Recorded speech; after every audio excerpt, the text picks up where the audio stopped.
Well, it's been a week since the first Monday of the month, and still no June security patch and quarterly feature drop for the Pixel.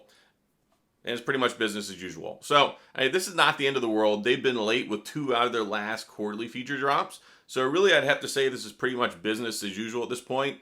I don't think really a lot of folks even had a lot of confidence this was going to actually show up on the first Monday of the month. So, this is the second Monday of the month. We're now almost halfway through June. So what is it? June the 12th now. And yeah, still no update. So what we're looking for this month, Google, they put out a quarterly feature drop, 4 quarters in a year. So 4 times a year, you get some extra features and some software updates, some new UI implementation, things like that. And of course, if you got the Pixel Watch, that's tossed in there now too. So that's typically what we can expect. Of course, also we're supposed to get the monthly security patch, and of course, even Samsung, of course, is beating them already, rolling out their June update to the Flip 4 and the Fold 4 already. But I don't think it's rolling out to the S23. So maybe they're still right there on par. But when you talk about Google and their rich history of putting things out on time. I mean, it used to be a rich history. Now it's kind of like a diluted history. Before the Tensor project, back when they used to use Qualcomm Snapdragon processors, pretty much every month, it was funny because back then everybody used to get excited. There would be tweets that would go out the morning of, like it's Pixel Day, it's Pixel Update Day. People would be excited about it because they expected it. Is it really that exciting to get a quarterly feature drop? Yeah, I think a little bit. I mean, it's nice. It's something to look forward to. It's like a little bonus gift. It's something special that Google does that Samsung and Apple and the other guys don't do. Is it as exciting to get a monthly security patch update? Maybe or maybe not. But it's one of the reasons people buy a Pixel phone. People buy the phones because they want the reliable and the consistent software updates, the security, and things like that. Is your phone going to be super vulnerable because it doesn't have the monthly security patch on the first day of June? No, it's not the end of the world. And I want to put some context around this because the whole thing is not the end of the world. But it's just one of those things where every time this happens, it's like another just further added frustration because you're like, why were you all so consistent before and why are you so inconsistent now? Like, why are you letting brands like Samsung push out their updates before you whenever it's your operating system? And that's the big thing. It's Google's platform. It's their phones, it's their software, and the big selling point for going, hey, we're going to do this whole Tensor thing. We're going to design and have our own silicone made for our phones. The whole thought process behind it was things are going to get better, more streamlined, you're going to get more benefits, and that hasn't been the case. It just hasn't. Ever since these phones have come out. Ever since the Pixel experience started with the Tensor chip with the Pixel 6 and now the Pixel 7. And of course, we've got the Pixel Fold coming out in just a few days. And at the end of the month, as long as you get it on time, June 27th, June 28th, if you spent $2,000 on that phone, it's going to be showing up. And it's got the same hardware as this. And I do fundamentally have a problem with that. How are you going to sell a $1,799 phone that has the same chip as your $500 phone? And I know that Google likes to say, okay, we've got this Pixel, this Google experience, but how great is the experience in a $500 phone?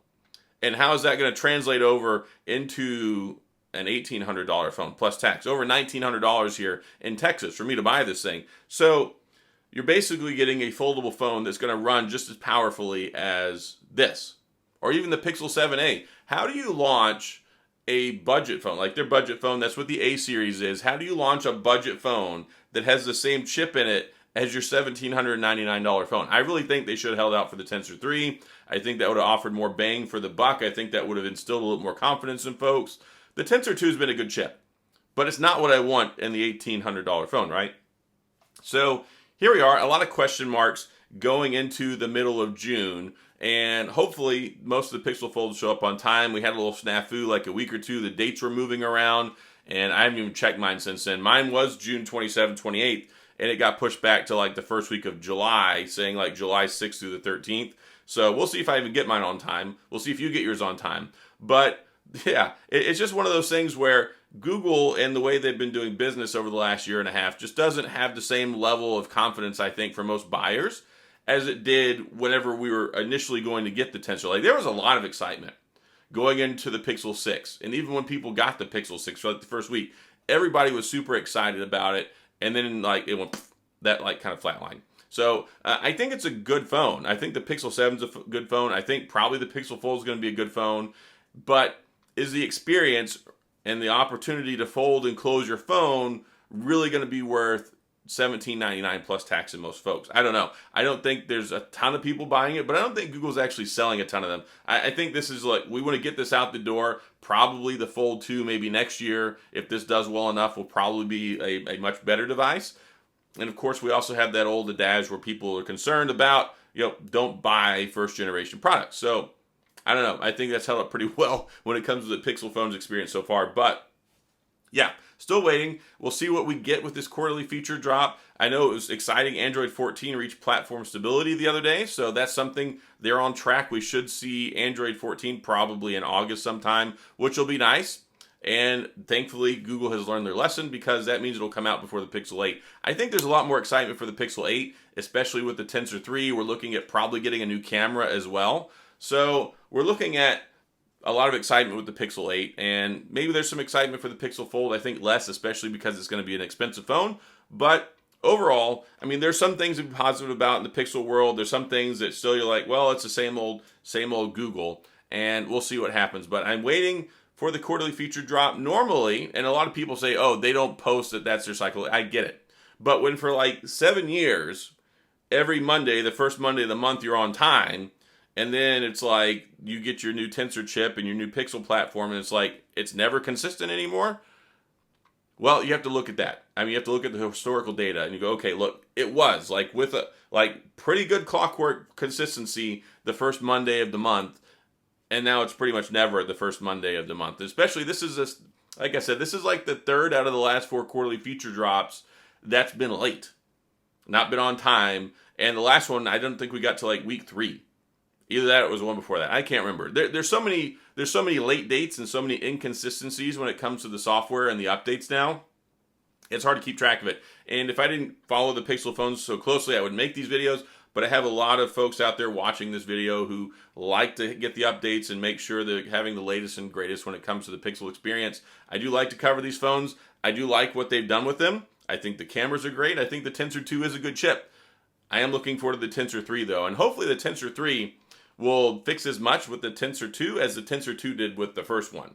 So I think there's some excitement there, some things to look forward to. We just need Google to execute and deliver, and then I think we'll be in a pretty good spot, right? And they've had some opportunities here, but I think Motorola has actually done a little bit better job of exploiting the gap that LG vacated whenever they left the smartphone arena. Motorola's been doing some really good stuff, and I think even better stuff in many instances than what Google's doing, which is, part of the frustration, because again, they make Android.